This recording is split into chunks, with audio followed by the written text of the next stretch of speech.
One of these is a Toyota. The other is only half of a Toyota. Let's go for a drive and let me explain.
The Toyota Crown Signia replaces the Toyota Venza as a mid-size crossover SUV. It has a 2.5-liter naturally aspirated 4-cylinder engine with a few electric motors helping it out. Total power is 240 horsepower, but as per usual, Toyota doesn't like to say how much the torque is. What I can tell you is that the engine torque is 178 pound-feet. Now this Crown Signia is a little hefty at 1.9 tons, so it's not exactly the fastest thing that's out there, but then again, it wasn't meant for high performance. It doesn't have the iForce Max hybrid powertrain like how the Crown Sedan has. But even so, it doesn't feel like as though it's really struggling to get up to speed, and on highways, put your foot down and you can easily overtake another vehicle. But this 2.5-liter engine is quite buzzy when you get it up to the higher RPMs.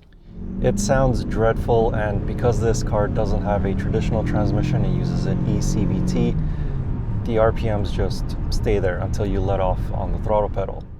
However, in city traffic or just long highway drives when you're going on a road trip or something, this Toyota Crown Signia is superb. It's amazing. It's so comfortable, and the engine doesn't make that much noise at lower RPMs, and you don't really feel it when it does turn on. If you pay really close attention, then yes, you can feel it switching on, but otherwise, most people, they won't notice. They'll just hear it a little bit.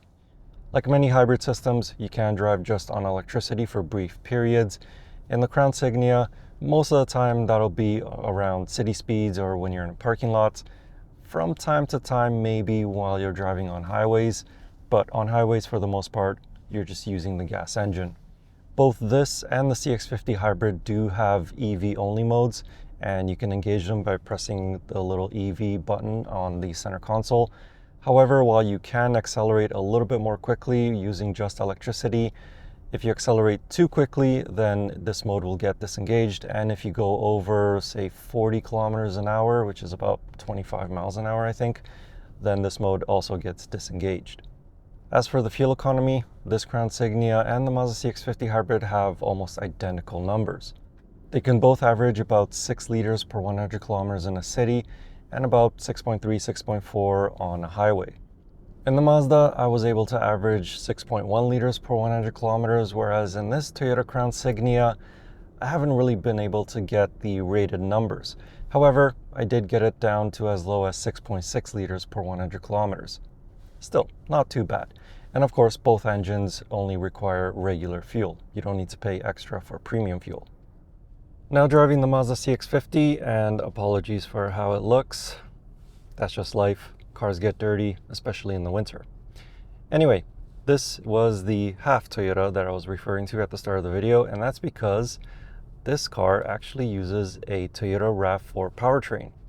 So it has the 2.5-liter naturally aspirated 4-cylinder engine, just like in the Toyota Crown Signia, and a few electric motors to help it out. Power output is 219 horsepower, and again, I don't know the exact combined torque, but the engine on its own produces 163 pound-feet. This car is about 100 kilograms lighter than the Toyota Crown Signia. That's about 220 pounds, I think. But even so, it doesn't feel quite as fast as the Crown Signia. And it doesn't feel like any other Mazda vehicle. Obviously, the biggest difference is this engine. This engine sounds like no other Mazda vehicle because it doesn't have that low-end, muscular, deep tone of Mazda's four-cylinder engines.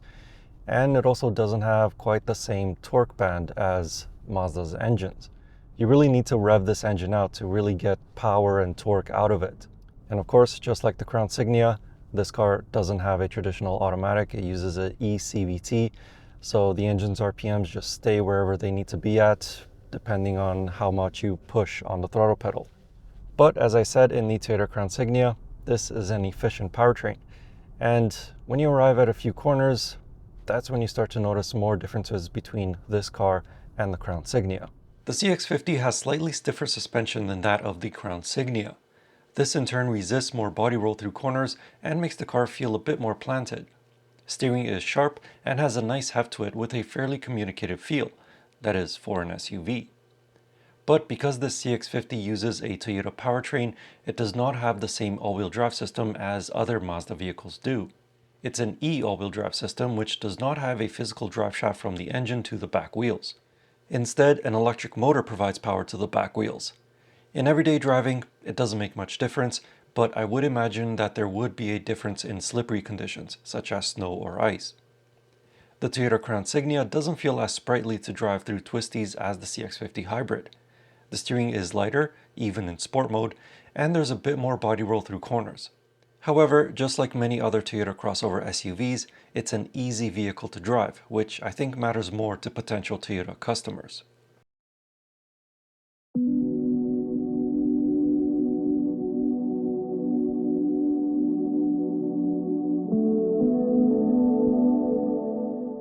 When it comes to ride comfort, the Toyota Crown Signia edges ahead of the Mazda CX-50 Hybrid. The suspension is a bit softer and more supple over bumps than the suspension of the CX-50 Hybrid. Overall, the cabin is also a little bit quieter, particularly at higher speeds, and the seats are a little bit more plush in the Toyota Crown Signia than the ones in this Mazda CX-50. The padding on the bottom cushion of the CX-50 Hybrid is just a little bit more firm than that of the Toyota Crown Signia. As for interior space, on paper the Mazda CX-50 Hybrid has a little bit more legroom, particularly in the rear seats, than that of the Toyota Crown Signia. However, in reality, it's the Crown Signia that feels more spacious in terms of legroom across both rows of seats. For my 6'4" height, my knees were just barely brushing the back of the front seat behind my tall driving position, whereas in the CX-50, they were a bit closer to the front seat. The Mazda though does have more headroom in the front row and a little bit less in the second row. Where the CX-50 Hybrid takes a leg up on the Crown Signia is with cargo capacity behind the rear seats. It has 826 liters versus 702 liters for the Toyota. But once the rear seats are folded, the Crown Signia provides more with 1,871 liters versus 1,595 liters of cargo space for the Mazda. The cabin of the Mazda CX-50 looks much like other Mazda vehicles. Lashings of leather across the dashboard and door panels, premium feeling buttons and knobs, infotainment controls on the center console, and an overall aura of a premium vehicle. The Toyota Crown Signia has a similarly premium feeling cabin with soft leather across the dashboard and door panels, physical buttons and toggle switches for the climate controls, and one of the softest leather-lined steering wheels in the auto industry. One thing that irks me is the volume knob just underneath the infotainment touchscreen.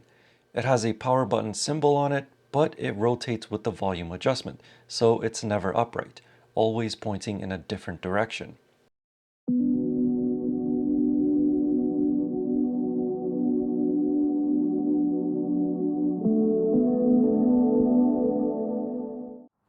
Now let's talk about the prices of these two cars, because that is a big difference between them.